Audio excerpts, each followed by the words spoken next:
حضرت موسیٰ علیہ السلام کے بارے میں جب یہ ہو گیا کہ نہیں ان کو قتل نہیں کرنا ہے، تو اب مسئلہ آ گیا کہ ان کی پرورش کرنی ہے، کیونکہ بیٹا بنا لیا ہے تو اب ان کی پرورش کرنی ہے۔ قرآن سنیے، اللہ تعالیٰ ارشاد فرماتا ہے وَقَالَتْ لِأُخْتِهِ قُصِّيهِ فَبَصُرَتْ بِهِ عَنْ جُنُبٍ وَهُمْ لَا يَشْعُرُونَ۔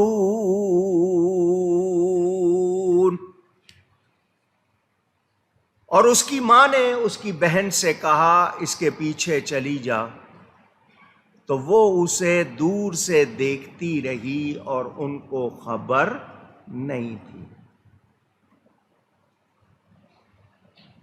ماں نے سنا کہ میرا بیٹا فرعون کے پاس پہنچ گیا ہے، خود ہی صندوق میں ڈالا تھا، تو گھبرائیں تھوڑا سا۔ ماں ہونے کی وجہ سے فکر ہوئی کہ بچے کو کوئی نقصان نہ ہو، منہ سے نکل گیا میرے بچے کی خیر ہو۔ اللہ کا وعدہ یاد آ گیا، اللہ نے دل مضبوط کر دیا۔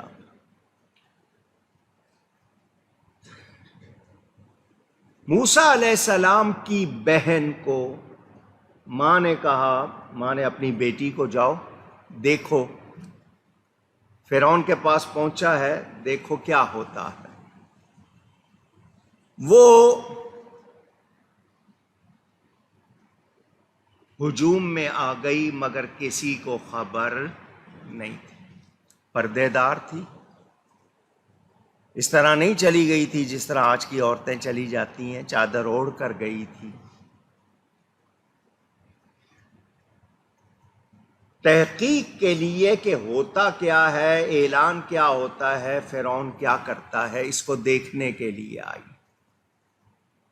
نبیوں کے معجزے ان کے بچپن میں بھی ظاہر ہوتے ہیں، کام اللہ کا ہوتا ہے، ظاہر بندے سے ہوتا ہے۔ اب دھیان سے سنیے، میں یہ باتیں آپ کو کبھی کبھی شب قدر میں بھی سنا چکا ہوں، یہ واقعہ تھوڑا تفصیل سے بیان ہو رہا ہے۔ اللہ فرماتا ہے وَحَرَّمْنَا عَلَيْهِ الْمَرَاضِعَ مِنْ قَبْلُ، جب طے ہو گیا، فرعون نے طے کر لیا کہ ہم اسے بیٹا بنائیں گے، پالیں گے، پرورش کریں گے، تو اب سوال یہ ہے کہ اس عورت کو، اس بچے کو کون سی عورت دودھ پلائے؟ تو وہ جو خاص وزیروں کی اور امیروں کی بیویاں تھیں، انہوں نے کہا یہ موقع ہے بہت اچھا، بچے کو دودھ پلائیں گے، بادشاہ کا بچہ ہے، بڑا انعام ملے گا، پلاٹ ملیں گے، سونا ملے گا، نقدی ملے گی، کیا کچھ ملے گا۔ وہ سب کی سب بن ٹھن کر تیار ہو کر آگے آ گئی۔ کہا گیا کہ بچے کو دو بھائی۔ موسیٰ علیہ السلام جس عورت جو بھی گود لیتی ہے اس سے منہ پھیر لیتے ہیں، اس سے وہ بڑی کوشش کرتی ہے کہ بچہ تو فوراً ہر چیز کو منہ میں لیتا ہے، اور بو کو تو دودھ پیتا ہے، وہ دودھ پلانے کی کوشش کر رہے ہیں، یہ منہ پھیر لیتا ہے۔ وہ آپ کی زبان میں کہوں کہ وہ اگلی کہیں کہ ہم تیار ہو کے آئی ہیں، اتنا پیسہ خرچ کیا ہے، تم منہ ہی نہیں کر رہا۔ فرعون کہہ رہا نا زبردستی نہیں کرو، تمہارا دودھ نہیں پینا چاہتا میرا بچہ، دوسری عورت کو، دوسری، تیسری، چوتھی۔ اب قرآن سنیں، اللہ فرماتا ہے اور ہم نے پہلے ہی سب دودھ پلانے والی موسیٰ پہ حرام کر دی تھی۔ ان دودھ پلانے والیوں کے دودھ موسیٰ پر پہلے سے ہی، من قبل، پہلے سے ہی۔ اب آپ لوگ یہاں مسجد میں بیٹھے ہو، جمعہ کا دن ہے، ایمان کے ساتھ بتاؤ موسیٰ علیہ السلام گود کے بچے ہیں اس وقت، اللہ کی عطا سے اس عمر میں جانتے ہیں یہ وہی عورتیں ہیں جن کا دودھ مجھ پہ حرام ہے۔ کون بتا رہا ہے؟ اونچی بن قبل۔ آج یہ آیت پڑھے آپ کے سامنے آ کر ایک یہودی کہ تمہاری آسمانی کتاب میں ہے کہ جن عورتوں کے دودھ موسیٰ علیہ السلام پر اللہ نے پہلے سے حرام کر دیے تھے، موسیٰ علیہ السلام چھوٹی سی عمر میں 3 ماہ 4 ماہ کی عمر میں جانتے ہیں کہ یہ وہ عورتیں ہیں، تو تمہاری کتاب سے پتہ چلا کہ موسیٰ علیہ السلام 3 مہینے کی 4 مہینے کی عمر میں جانتے تھے، اور تم کہتے ہو تمہارے نبی کو 40 سال تک خبر ہی نہیں تھی۔ کیا جواب دو گے؟ اس یہودی کو کیا جواب دو گے؟ قرآن پڑھے گا، وہ قرآن کی آیت کا حوالہ دے گا، اور تم کہتے ہو 40 سال تک تمہارے نبی کو کچھ خبر ہی نہیں تھی، تمہارے نبی دیوار کے پیچھے کا علم نہیں رکھتے تھے، معاذ اللہ۔ تو بتائیں ایسے لوگ جواب دے سکتے؟ اونچی وہی بات ہے نا، اپنے دین کو خود نقصان پہنچانا، اپنے نبی کی شان خود گھٹانا، اپنے آپ کو عالم ثابت کرنا، نبی کے علم کا انکار کرنا۔ یہ لوگ جواب دے سکتے نہیں، جواب دے سکتے نہیں۔ ہو کوئی نبی کا غلام سچا ماننے والا، وہ جواب دے گا؟ موسیٰ علیہ السلام، عیسیٰ علیہ السلام تو دور کی بات ہے، میرے نبی فرماتے ہیں ابھی آدم پیدا نہیں ہوئے تھے، میں اس وقت بھی نبی تھا۔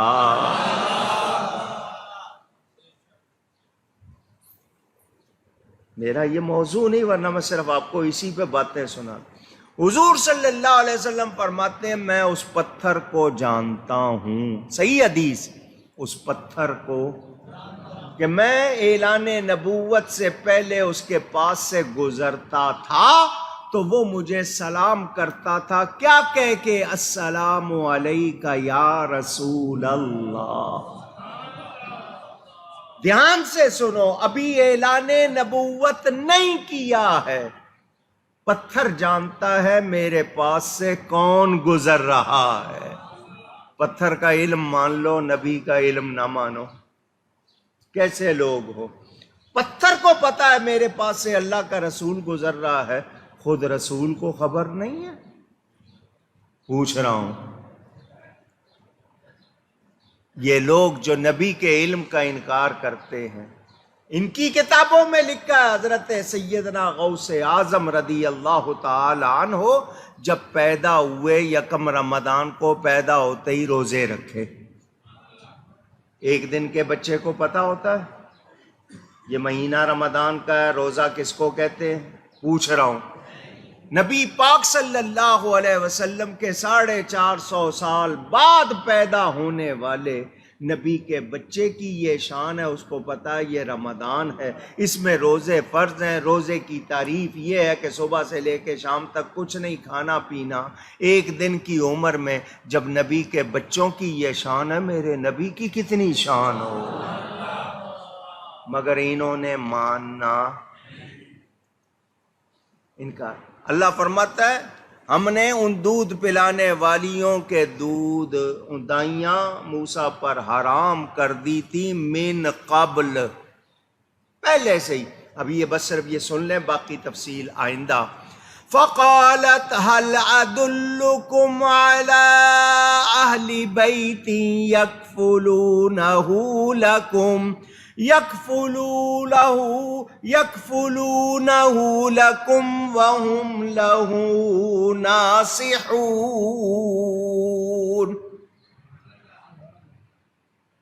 کسی کا دودھ نہیں پی رہے موسیٰ علیہ السلام، فرعون پریشان کیونکہ محبت اللہ نے ڈال دی ہے۔ بچہ ہے دودھ نہیں پی رہا، دیکھو بھوک لگی ہے دودھ نہیں پی رہا۔ موسیٰ علیہ السلام کی بہن بول پڑی مجمع میں سے، بادشاہ کیا میں تمہیں بتا دوں کہ یہ کس کا دودھ پیے گا؟ میں کہا کون؟ اس نے کہا ایسے گھر والے کہ تمہارے اس بچے کو پال دیں گے اور مجھے امید ہے اس کا دودھ پی لے گا۔ اشارہ اپنی ماں کی طرف تھا۔ ایک عورت ہے پردہ نشین، مجمع میں نہیں آئے گی، وہ مجھے امید ہے پال دے گی۔ فرعون نے کہا جاؤ اس کو لے کے آؤ۔ ان کا وہ یہاں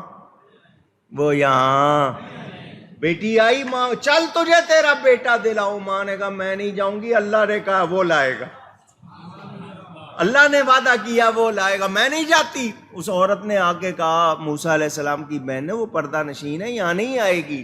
فرعون نے کہا اگر ایسی بات ہے تو ہم چلے جاتے ہیں۔ اللہ نے موسیٰ علیہ السلام کو ماں کے پاس لوٹایا، جس کا ڈر تھا اسی گھر کی حفاظت ہو رہی ہے، وہاں پیرے رکھے جا رہے ہیں۔ یعنی اللہ تعالی جب چاہے، جیسے چاہے، جو چاہے کرے، فانوس بن کے جس کی حفاظت ہوا کرے، وہ شمع کب بجھے جسے روشن خدا۔ یہ بیان جاری ہے انشاءاللہ، ابھی سناتا رہوں تو واقعہ ہے نا، قصہ سننے میں مزہ آتا ہے، تو ابھی بیان جاری ہے انشاءاللہ۔ باقی آئندہ جمعے گفتگو میں کوئی غلطی ہوئی ہو اللہ کی بارگاہ میں توبہ کرتا ہوں۔ توجہ سے دو ایک باتیں۔ مہینہ ہے شعبان المعظم کا اور اس کی 15ویں رات، 14 کا دن گزاریں گے تو جو رات آئے گی وہ کون سی رات ہوگی؟ کیونکہ اسلام میں رات پہلے ہے، دن بعد میں۔ 15ویں رات کو لیلہ مبارکہ، شب برات، شب، آپ شب برات کہتے ہیں، شب براءت، براءت کے معنی بری ہونے، رہا ہونے کے، کیونکہ اس رات میں بہت سے لوگ جہنم سے بری ہوتے ہیں، اس لیے اس کا نام ہے شب براءت۔ وہ آ رہی ہے۔ پاکستان میں چاند کے حساب سے اس مہینے کی 29 تاریخ مارچ کی پیر کا دن گزار کر جو رات آئے گی وہ کون سی ہے؟ وہ 15ویں رات ہے، شب براءت، نصف شعبان۔ وہ رات بڑی مبارک رات ہے، وہ رات بڑی شان والی رات۔ حدیث شریف کے مطابق 5 راتیں ایسی ہیں کہ جو ایمان والا ان میں جاگے، جاگنے کا مطلب یہ ہے کہ جاگ جائے، غفلت چھوڑ دے اور اللہ کو راضی کر لے، گناہوں سے توبہ کر لے، تو اس پر جنت واجب ہو جاتی ہے۔ ان 5 راتوں میں یہ پہلی رات ہے شب برات، دوسری رات عید کی چاند رات جس کو آپ رمضان کی عید کی رات کہتے ہیں نا، چاند رات، وہ، اور 3 راتیں 8، 9، 10 ذی الحجہ کی، شب برات، عید الفطر کی رات اور بڑی عید کی 3 راتیں، 8ویں، 9ویں، 10ویں۔ یہ 5 راتیں جو جاگے اس پہ جنت واجب ہو جاتی ہے۔ تو یہ مبارک راتوں میں سے ہے، انشاءاللہ ہر سال شب بیداری کرتے ہیں۔ کچھ لوگ چراغاں بھی کر لیتے ہیں، چراغاں کا مطلب وہ رات چمکانا نہیں ہوتا، نمایاں کرنا، تاکہ پتہ چلے لوگوں کو کہ آج عام رات نہیں ہے، بلکہ کیونکہ آپ کے ہاں جو چیز نمایاں کرنی ہو اس کو ہائی لائٹ کرتے ہیں، نشان لگاتے ہیں کہ یہ خاص، تو اسی طرح لوگ چراغاں کر دیتے ہیں نمایاں کرنے کے لیے، ورنہ وہ اس رات کا حصہ نہیں۔ پٹاخے، آتش بازی کا اس رات سے کوئی تعلق نہیں، بچوں کو پیسے دینے بھی نہیں ہیں، کیونکہ آپ کا وہ پیسے دینا بھی غلط ہوگا، فضول خرچی ہوگی اور اللہ پسند نہیں کرتا۔ اور پھر آتش بازی کے کتنے نقصان ہیں، اور یہ طریقہ اس موقع پر خاص طور پر کرنا یہ مسلمانوں کا کام نہیں، آتش بازی نہیں کرنی۔ کچھ لوگ سمجھتے ہیں کہ اس دن حلوہ پکانا لازمی ہے، لازمی نہیں ہے مگر پکانا جائز ہے، لازمی نہیں ہے کہ نہیں جی کہیں سے قرض لے کے ہی بناؤ، بنانا نہیں جی، بنانا بہت ضروری ہے، ایسی بات بھی نہیں ہے، بنا لیں تو منع بھی نہیں ہے، کوئی حرج بھی نہیں۔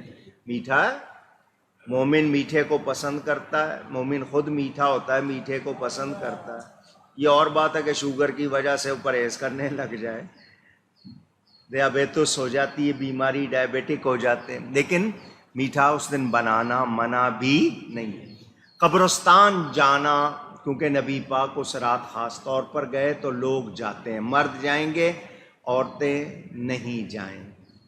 عورتیں رات میں نہیں جائیں، دن میں جانا ہو مردوں کے ساتھ باپردہ ہو کے چلی جائیں، لیکن رات میں نہیں۔ قبرستان میں جانے کے لیے 2-3 باتیں آپ کو سنانی ہے۔ پہلی بات، قبرستان جائیں تو موت یاد کریں۔ کیا یاد کریں؟ اب نہیں نکلے گا منہ سے آپ کے، میں بھی ایک دن یہی ہوں گا، میں نے آنا ہے یہاں پہ، آج میں ان کو دیکھنے آیا ہوں نا، کل میری بھی قبر یہی ہوگی۔ موت یاد کریں کہ ہم نے مرنا، تاکہ دنیا سے آپ کی رغبت کم ہو جائے۔ یہ جو دنیا سے زیادہ دل لگا ہوا ہے نا، اس میں فرق آ جائے کہ میں نے جانا ہے، خام خواہ لڑتا رہتا ہوں، پیسے کے پیچھے بھاگتا رہتا ہوں، آنا یہاں ہے، تو وہ دنیا سے رغبت کم ہوگی۔ موت کو یاد کرنا ہے، ایصال ثواب کرنا ہے، جو وفات پائے ہوئے ان کو پڑھ کے بخشنا ہے۔ سورہ ملک پڑھ لیں، یاسین پڑھ لیں، 11 مرتبہ قل هو اللہ اور سورہ فاتحہ پڑھ کے سب کو ایصال ثواب کریں، دعائیں کریں۔ قبروں پہ پاؤں نہیں رکھنا، قبروں پہ سن لیا؟ نہیں جی وہ میرے ابو کی قبر جو ہے وہ آگے کر کے ہے، میں نے تو وہاں جانا ہے، پھول بھی ڈالنے ہیں اور کیوڑا بھی ڈالنا ہے اور اگر بتی بھی جلانی ہے، موم بتی بھی جلانی ہے، چراغ بھی جلانا ہے، تو میں قبریں ٹاپتا ہوا جا رہا ہوں، بجائے ثواب کے میں عذاب کماؤں گا۔ آگ لگتی ہو اس میں پاؤں رکھ دے، قبر پر پاؤں نہ رکھے۔ یہ میں اپنی طرف سے نہیں کر رہا ہوں، مسئلہ روایتوں میں بیان ہوا، صحابیوں کا بیان موجود۔ میری کتاب قبر کے احکام اور آداب پڑھ لیں، اس میں آپ کو پتہ چل جائے گا۔ قبرستان میں اگر رستہ ہے چلنے کا تو چلنا، نیا رستہ بنایا اس پہ بھی نہیں چلنا، کیونکہ وہ بھی قبروں کے اوپر بنایا ہوا ہے، قبروں کے اوپر چلا نہیں جاتا۔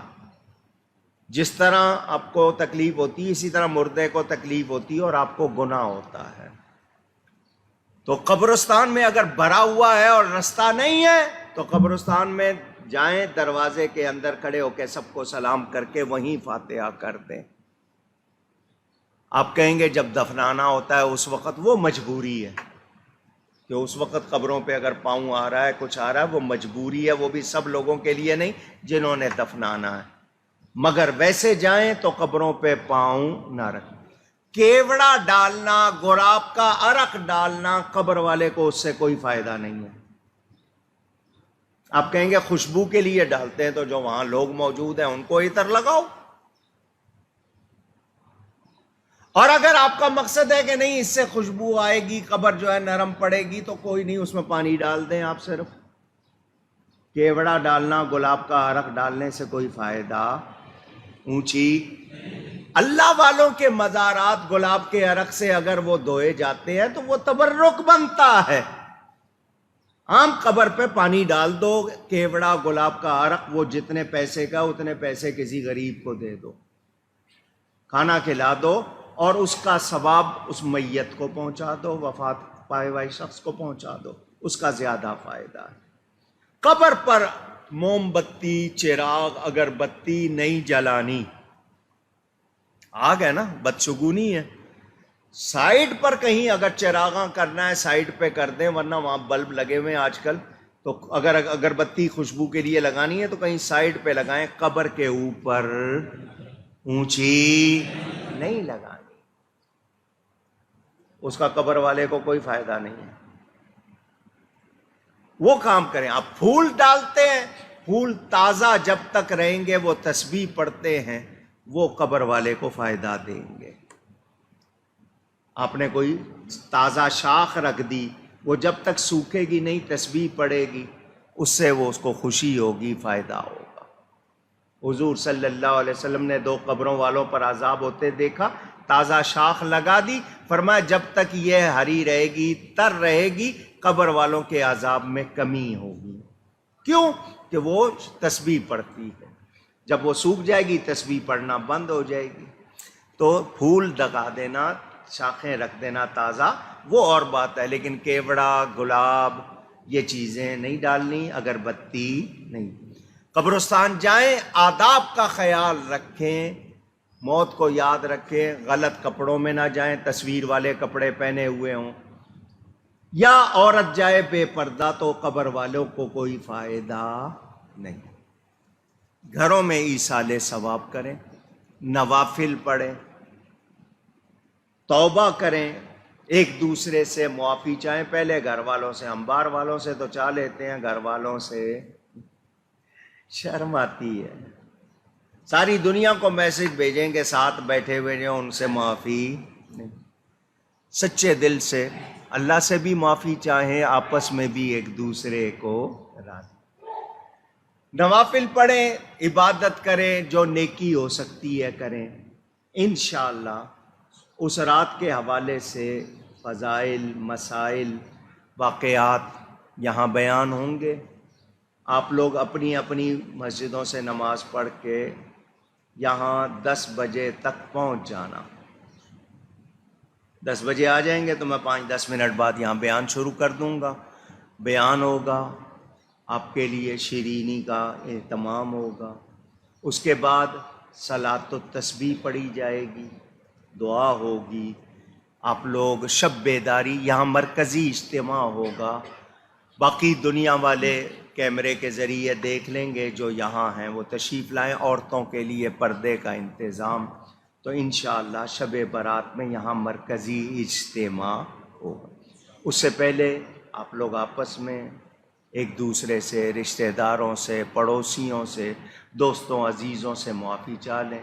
میں آپ سب سے معافی چاہتا ہوں، پہل کرتا ہوں۔ آپ کو مجھ سے، میری کسی بات سے، میرے کسی ذریعے سے کوئی تکلیف پہنچی، کوئی بات بری لگی، میری کوئی حرکت بری لگی، مجھے اللہ کے لیے معاف کر دیجیے گا۔ آپ سب کا بہت شکریہ ہوگا، مہربانی ہوگی۔ اللہ سے ہم سب معافی چاہتے ہیں، اللہ ہم سب کو معاف فرمائے۔ تو شرمانا نہیں، ایک دوسرے سے معافی چاہنا۔ گھروں میں بڑوں چھوٹوں سے، کوئی باپ اولاد سے کہہ دے، اولاد باپ سے کہہ دے، کوئی شرم کی بات نہیں ہے، بلکہ اچھی بات ہے۔ چھوٹے سے بھی بڑے سے بھی معافی چاہ لیں، اللہ ہم سب کو معاف فرمائے۔ نیکی کرنی ہے، نیکی پھیلانی ہے۔ یہ مبارک موقع اللہ دے رہا ہے، اس لیے کہ اللہ تعالی ہمیں بخشنا چاہتا ہے۔ تو اپنے حبیب کی امت کو اس نے یہ موقع دیے ہیں، ہم سب کو سچی توبہ کرنی چاہیے۔ اللہ تعالی خیر سے عطا فرمائے، اور اس کے بعد پھر رمضان کی تیاری کرنی ہے انشاءاللہ۔ اللہ تعالی خیر سے لائے، اور یہ جو ڈرا رہے ہیں ساری دنیا کو، اللہ یہ کورونا کی بلا جنہوں نے پھیلائی ہے ان پہ ڈال دے، ہمیں اس سے بچا لے، اس کو ختم کر دے دنیا سے۔ یہ بہت بڑی سازش، اللہ ہمیں بچائے۔